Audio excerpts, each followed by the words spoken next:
Hey guys, what's going on? Mass Effect Forever here. Talking about Mass Effect 3's ending.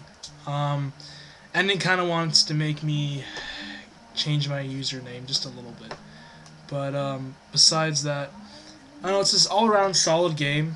Uh, you know, it had its ups and downs, a lot of emotional turns. When Morden died, I was like, "Don't cry," and I cried. And then when who else was there? When Thane died, I was kind of like, fuck you, Bioware.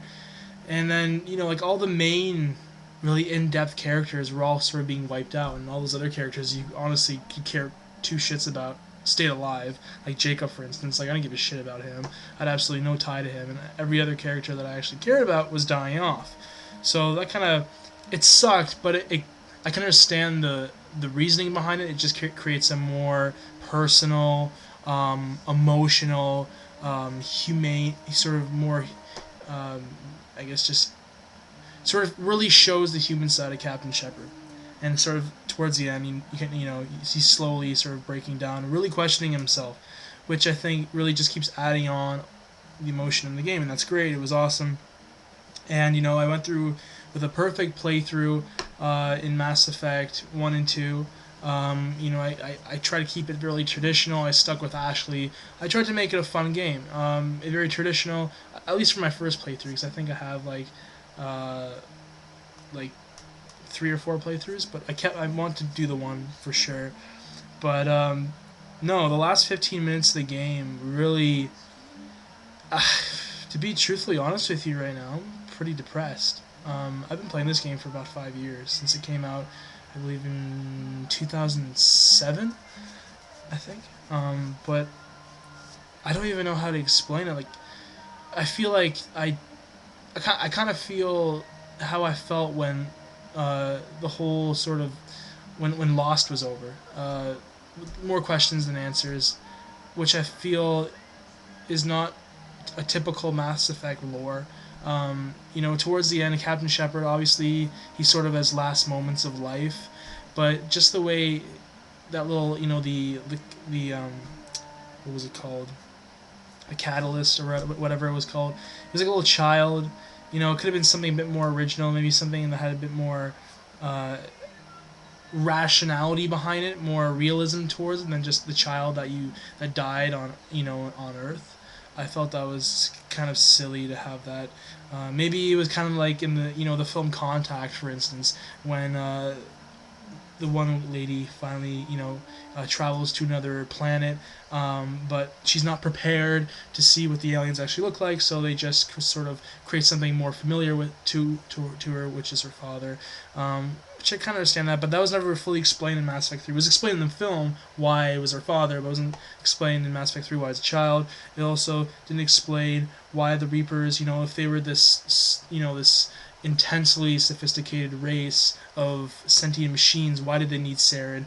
Why did they need, to invade the Citadel in Mass Effect 1? Why did they need all this help from the collectors?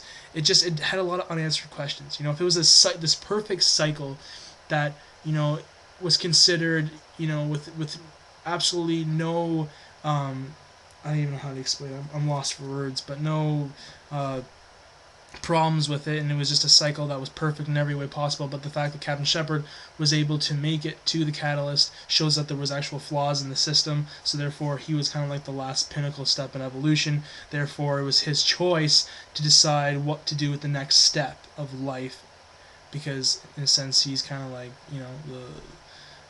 the perfection.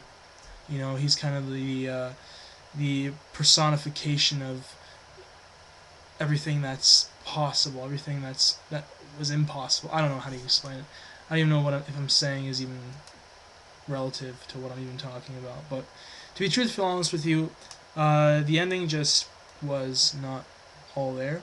Um, also the fact that all 3 endings turn out the same with Shepard dying, and your crew landing on some godforsaken planet in the middle of buttfuck nowhere. Just you know, what happened to all the decisions I made? What happened to all the relationships? You know, that's all just gone. It's all dead. And I have friends that are still trying to play through Mass Effect 2 to create this perfect playthrough, but I kind of don't want to go up to them and be like, you know, listen, it's not going to be worth it in the end. That's kind of how I feel right now. To be, you know, truthfully honest with you, I don't know. I've been waiting 5 years, no, 2 years, sorry, 3 years, 3 years for Mass Effect 3, and I expected a release. Like I wouldn't have cared too much if the gameplay and the overall story, because the story itself was coming to a resolution, whether we knew it or not, or we obviously all knew it was coming to a resolution, but we all knew it was going to end in some way, and the ending was obviously the most important aspect, and it didn't hit home for me. So all I gotta say is Bioware, what the fuck? And I probably won't be downloading your DLC or doing another playthrough because uh, the ending wasn't appealing to me whatsoever. But you know, and what the fuck? What if everything's destroyed and all the ships are, you know, if all technology and all synthetic life is now destroyed? You know, what happens to the Quarians? Are they on Earth now? What are the Krogans? You know, Rex, he's stuck on Earth. His ships are not working. So what? Everyone's just gonna stay on Earth now? Like, you know, the fucking Quarians live on the other side of the goddamn galaxy. They're, you know, how the fuck are they gonna get home with all the relays destroyed now? Like, there's so many questions that are left unanswered, and I'm not satisfied at all. Even if they were to release a DLC with all the continuous hate and and whatever towards Bioware, I probably still wouldn't. If they released a DLC, I probably wouldn't download it just because it wouldn't be the same. You know, the ending should have been there and it wasn't. So, anyways, thanks for listening to my rant, and yeah, I'm depressed.